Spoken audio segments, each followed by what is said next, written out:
I know that when you're a running back, one of the biggest reasons you go to a team is for the quarterback.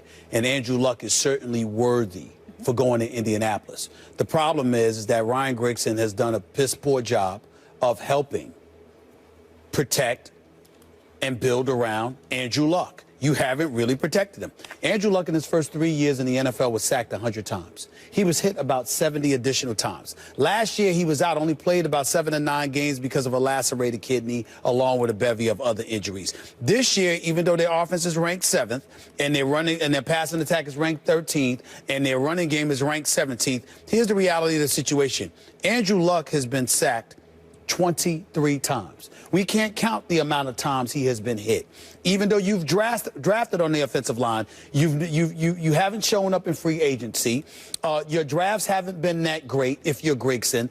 Combine that with the collaborative efforts that Pagano and Grigson have put forth. They're clearly not on the same page. There's a lot of rumblings in Indianapolis about mismanagement on the part of the coaching staff. And you combine that with clearly mismanagement on the part of Grigson. And Frank Gore is absolutely right. This is not what he signed up for. Frank Gore has been in the league for quite a long time. Frank Gore, in 8 of his previous 9 years in San Francisco, was a 1,000-plus yard runner. The only year he didn't rush for 1,000 yards was, I think it's 2010 or 2011, where he got hurt and only played 11 games. The only time in his career when he has been healthy and he has not rushed for 1,000 yards is with the Indianapolis Colts. Because of the protection or lack thereof you've given to Andrew Luck. As a result, you've given to buffering the running game.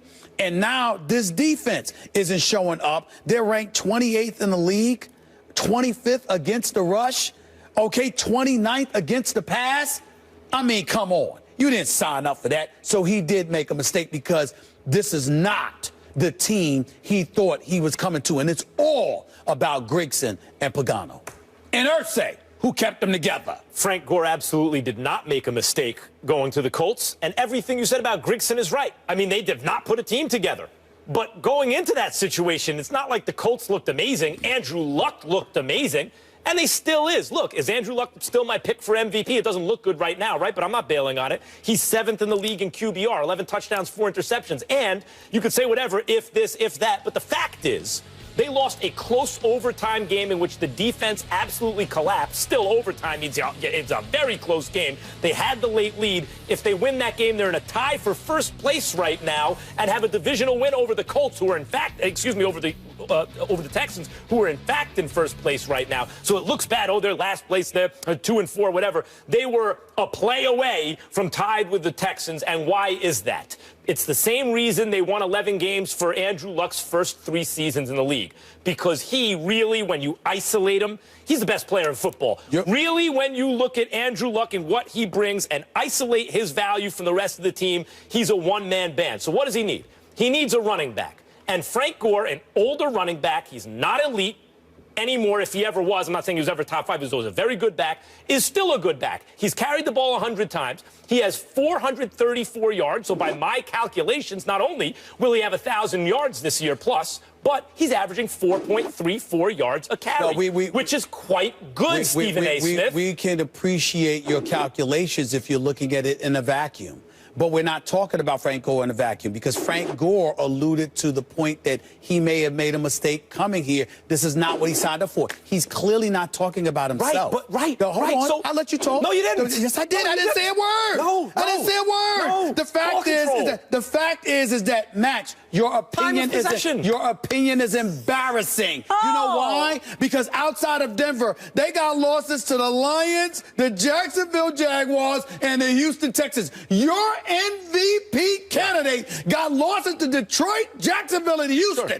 That's why. And yet they're a play away from being tied for first place. Play away. Why is Stop. it? And why is it? Stop. Hold That's on. nonsense. I still not have gotten to this. Why is it a good idea for Gore? Go ahead. Because they needed a running game. I got nothing else to say. And if and when they make the playoffs this year, which is entirely possible, Gore will get an enormous amount of credit, which he will deserve. Keep talking. Your MVP candidate, just like I told you, might not even make the playoffs. All right. Of course, Des Bryant and Tony Romo should be moved at the end of the year. Why not? Move them while they have high equity. They've both been proven to be injury prone. And championships are about systems anyway. And that's how you win championships. Not with individual talent, but with systems. they should not trade Des Bryant. Why? Because in this league, you need a #1 wide receiver. Come playoff time, you're going to need that #1 wide receiver to take the pressure off the rookie quarterback and off the other receivers. Stephen A., if you want to trade Romo, you are simply inviting the problems from last year that we don't have a backup quarterback. Let's say, God forbid, Dak Prescott gets injured. Who's going to be our backup quarterback? Butt fumble Sanchez? Please, me or you could throw better than him for the Cowboys.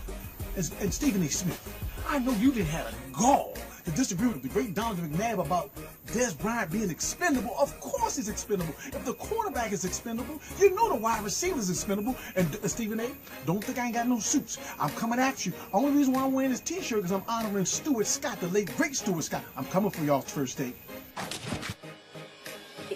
You honoring Stuart Scott there, of course. Stephen A., you're just inviting the same problems from last year. Listen to these folks, would you? The First Take, Your Take viewer contest is here, and you just saw a few of our submissions already. We love them. Thank you so much for sending them in. And you could win a chance to debate the guys right here on national television. All you got to do, go to firsttakeyourtake.com, upload a 1-minute video with your your best sports original debate. Keep it clean, plus no music, team, logos, trademarks, copyrighted material. 2 winners will be selected by our show staff. Get busy. We could see you right here taking on these 2 at the debate desk. I like the brother with the Stuart Scott shirt on. Yeah. I thought he was a little innovative. I liked his delivery. I like what he had to say. Right now, He's your favorite? He's my favorite so far. You know what I like? He has flavor, and he didn't just regurgitate one of our arguments. He took something a step further, and he had a delivery. You know what else he did? He knows you 2 are wardrobe police, so he shut it down that he has suits, and he was just representing for Stuart Scott, which we appreciate. Yep, always. Cowboys rookie running back, meanwhile, Ezekiel Elliott has been a standout this season, going for a career-high 157 rushing yards this Sunday and helping Dallas get to a 5-1 record. Zeke has impressed his teammate Des Bryant, who told the Fort Worth Star-Telegram he predicts Elliott will rush for 2,000 or more yards this season. So where does Elliott's awesome start rank in NFL history? He's off to the 2nd best start ever through 6 games in terms of rushing yards, behind only Eric Dickerson. Wow. Stephen A. Or start with you, Max. Can Zeke get to 2,000 yards? He can. To start this season, before this season started, Ezekiel Elliott was the choice of many as the #1 overall fantasy pick. Yep. #1 overall in your fantasy draft. If you go first, take Ezekiel Elliott. Why? Because he was a stud in college. Because he is fast, like his 40 time is fast. Even his, it's not always zigzagging, but boy, he can hit a hole. And because the Dallas Cowboys have not only the best offensive line in the game, but they plan to use it. The plan coming into this season, even with Romo as quarterback, was they're going to hand the ball to Ezekiel Elliott more than any team is going to hand the ball to their running back. And unlike a team like Los Angeles, where they're just going to stack the box against Gurley because they have no other offense. In fact, there are some other offensive weapons on Dallas. They're going to have to play Dallas a little more honestly. So everyone knew Ezekiel Elliott was going to eat this season, which is why not getting off to the fastest start the first couple games, people like me were like, whoa. The game plan is to give him the ball. They're giving it to him. The offensive line is amazing, and he's still not racking up the yards. He needs about 120 yards a game the rest of the way to get to 2,000 yards. It's been done before, after all. And I absolutely think he can get it. If you look at these holes the offensive line is opening for him, Stephen A., they're sometimes not touching him for 8 or 10 yards. It's not like he's breaking tackles. He's going through wide open holes with breakaway speed. He can get it. He's got 2 games against the Eagles coming up. He's got a game against the Baltimore Ravens coming up. He's got a game against the Minnesota Vikings coming up. He's got a game against the Giants coming up. And Detroit and Tampa. I'm quite sure he'll have a few hundred more yard-plus games. I'm quite sure he's going to get close to 300 carries because DeMarco Murray in his 1,845-yard season had 292 carries. He ain't getting 2,000 yards. It's not going to happen. Because somehow, some way, again, y'all don't understand who the Cowboys are and how they're going to mess things up. It's easy to give him the ball that much now because Des Bryant's not there, okay, and Tony Romo is not back. You don't have questions and trepidation about that. Remember, it don't matter who you start if all you're going to do is hand the ball over to Ezekiel Elliott. But when you have to worry about that, okay, that's an issue. So Dak is going to be in a mood to prove himself, and they're having more and more faith in him and letting him venture out and take more risk and do more things. Then you've got Des Bryant and his imminent return. You still got Jason Witten and Cole Beasley to get the ball to. You have Darren McFadden ultimately coming back with Alfred Morris already there, even though Alfred Morris only got like 33 carries and Ezekiel Elliott already has 137. You got to be concerned about the fact that even though he's a rookie, he's a fourth overall pick in the first round. You're going to want to be cognizant and protective of him. So all of those elements that come into the equation are going to dissipate the number of touches to some degree. It's going to interfere with what they've been doing over the first 6 games. And as a result, that's going to get in the way. I'm not saying he couldn't, meaning he doesn't have the ability to pull it off, because he clearly does, particularly behind that offensive line. But one of those elements, if not a multitude of them, will come into play, which will prevent him from getting 2,000 yards. I disagree.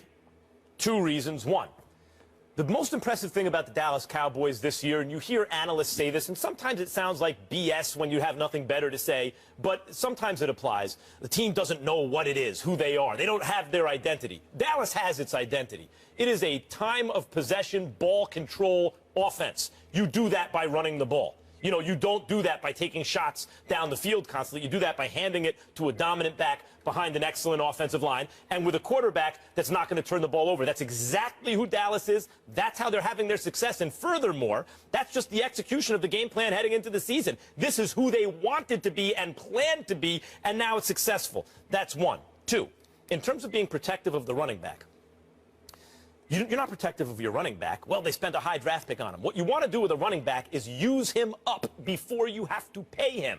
Right now, you don't really have to pay him. And running backs, the shelf life is they start to kind of fall off at 28 by 30. They're just not the same. Use them up now. We only got a couple of seconds left. I heard your point. Hear mine. Number 1, you wanted to do that primarily to protect Tony Romo. You don't have such concerns with Dak Prescott. Okay, you have to look at it from that perspective. And I think that absolutely cannot be ignored. And number 2, you would be right about Ezekiel Elliott, but keep in mind this point. What were the ingredients to their success as 3-time Super Bowl champions? Yes, you had Emmitt Smith with a Michael Irvin, the playmaker, with a Hall of Famer and quarterback Troy Aikman. But the combination